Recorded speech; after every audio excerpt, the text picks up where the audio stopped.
Hi guys, Icekraks here. So here we are to do another Forza Drift build. Well, I've been doing a lot of Forza Drift builds in the recent months, as I've been more interested in doing Forza stuff actually. And today we're actually doing something different. We're moving away from the Japanese style cars and just JDM and US style cars.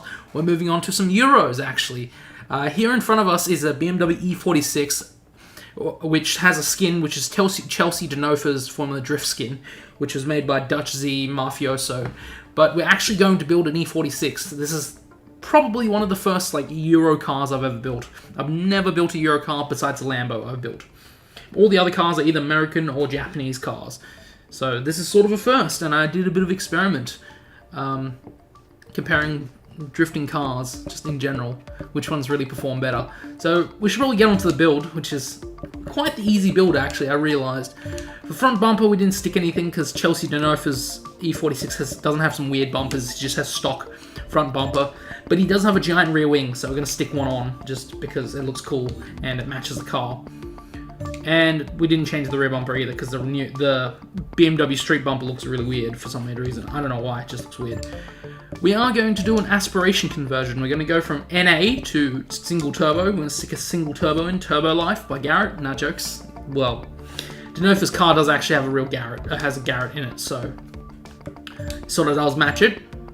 Street tires, because we always go for those street tires. Sports and race, they're just too sticky, and drag's just weird. Drag's a weird compound. Rear tires, the front tires are making them really, really thick, 255s, and rear tires are making them 285s. Still very thick, but not as thick as the 305s, which I don't even know how you're supposed to get 305s on this car, seriously. For rims, we're actually going for, if I can find them, I did buy them prior, the FM10 Fix, I can't say its name, jeez.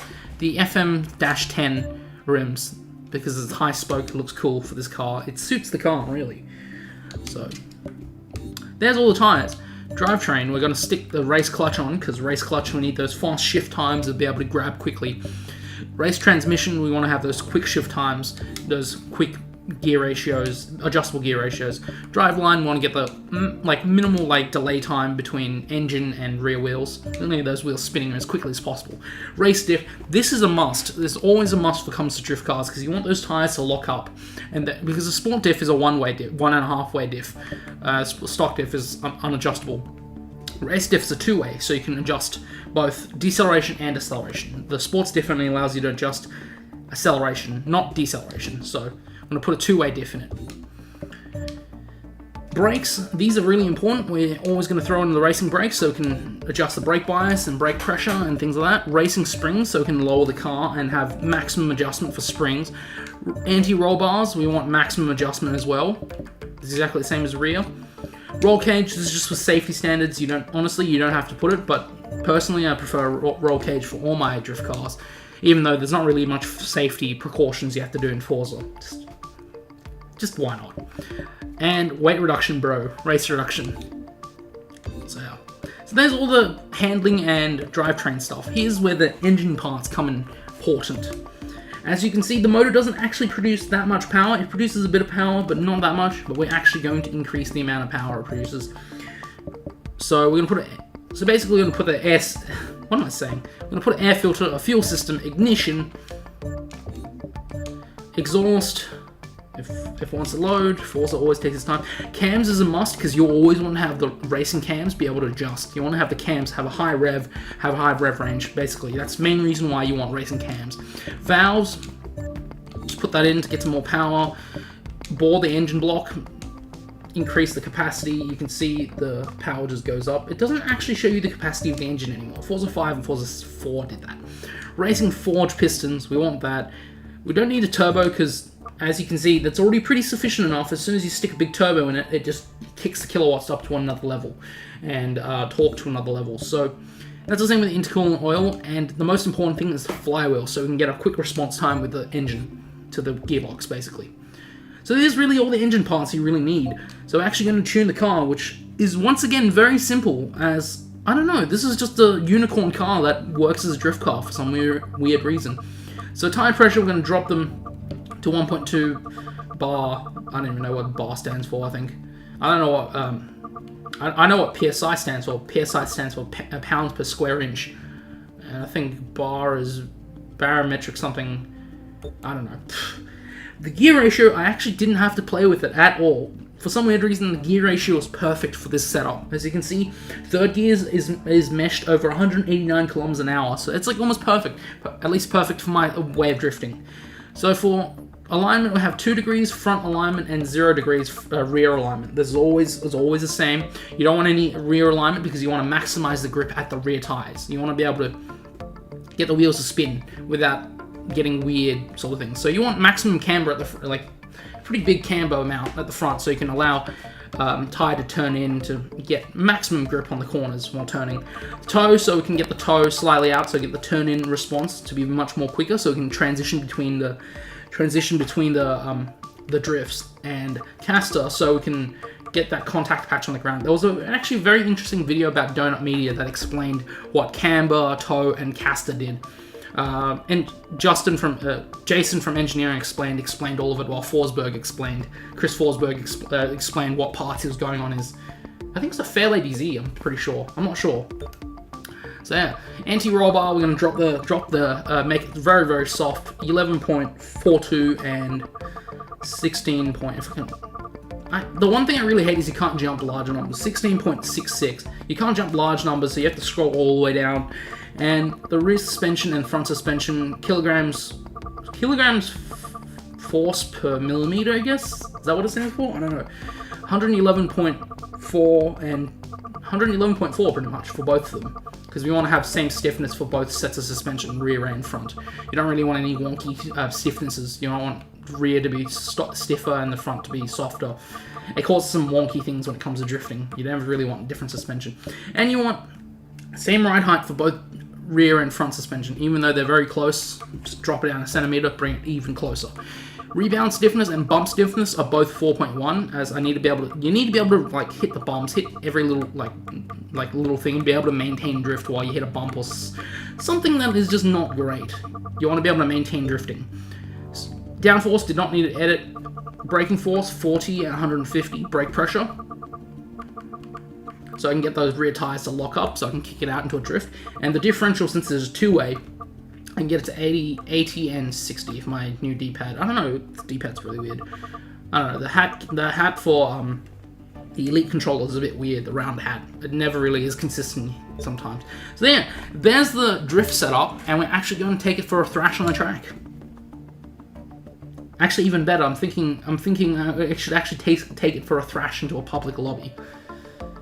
Yeah, let's change it up and throw it in the public lobby. Alright, so we're in a public lobby and I'm at the back of the pack. Yay!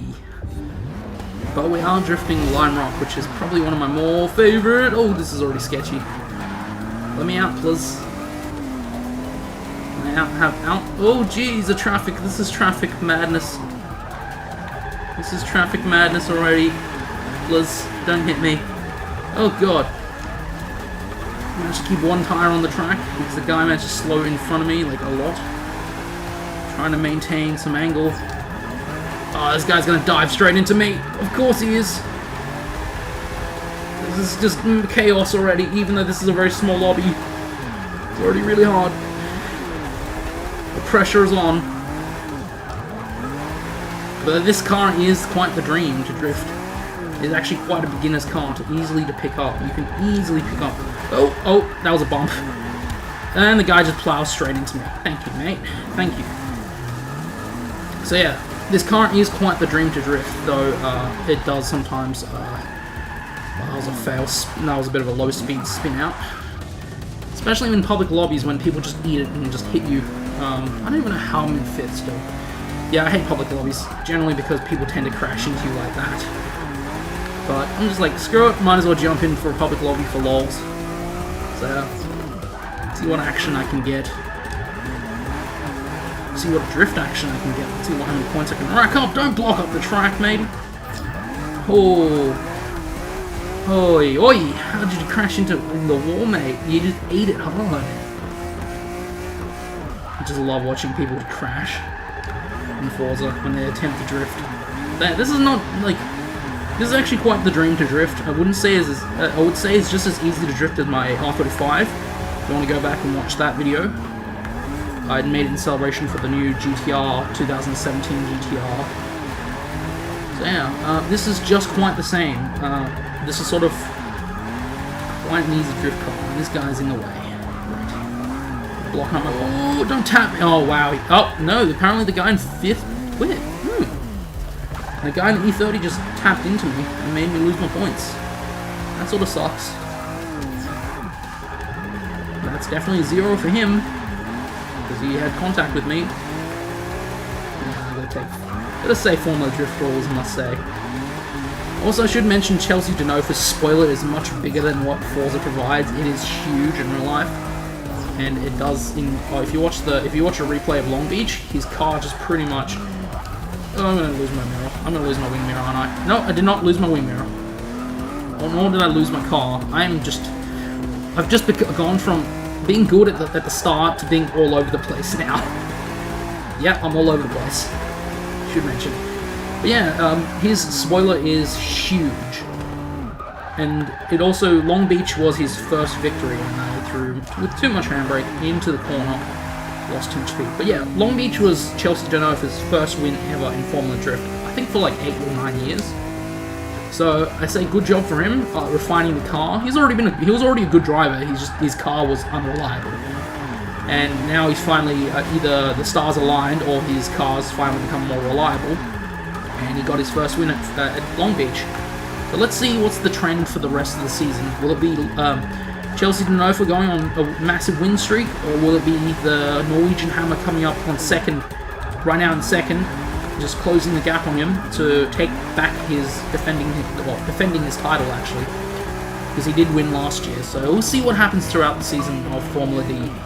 It should be a really, really crazy one. I don't know when the next event is. I might have to check on that. But that one's at Road Atlanta. I did actually, before I made this video, I actually did some practice runs at Road Atlanta. That guy really spun hard. I really need to work on his drifting, I must say. But yeah, I had a few practice runs at Road Atlanta doing the keyhole, and this is like one of the only cars that I have that can actually drift the keyhole. All the other cars tend to can't rev hard enough at the apex of the keyhole, and it just loses power. As soon as I yell on the power, it spins, which I've noticed. So this is like one of the only cars that actually can drift the keyhole, which I have, which is interesting. Maybe it's just setup. Maybe it's just how the powers work and how the engine revs. Because this car revs just perfectly. It just gets on the power when you want it. Like you can see, it just gets on the power when you want it to go. And I come 4th. Yay! Because the guy in 4th prior, for some weird reason, quit on me. So, I don't know. So yeah, there's something new. Doing a Euro car, which I rarely ever drift, actually. I never actually drift Euro cars, besides a Lambo. So yeah. So I came 4th. Nice tidy 4th. So there's the BMW E46 when it comes to drifting. It has some very nice statistics and very nice sort of a background to it. Especially Denofa finally winning his first Formula D event. And this car is being the only one that can actually drift around the keyhole in Road Atlanta, which is quite good actually. I don't know why. This is the only car that can do it so far. So I definitely will be keeping my eyes out for this car on the drift track. Actually, I'll definitely be keeping my eyes on this one, see how it goes, different tracks and things like that. And I'll definitely be using it more and more. Hopefully not as much as my BMW, my Nissan Skyline, not Skyline, damn it, Nissan R35 GTR. Let's hope I can use this a lot more in public lobbies and things like that. And well, the car should be on my file share, I believe called E46 Drift with the description Chelsea Denofa. If you can't find it, you can always go to my file share using my game tag Icekraks and look in my file share to find this car. So I hope you guys enjoyed this drift setup. Icekraks out.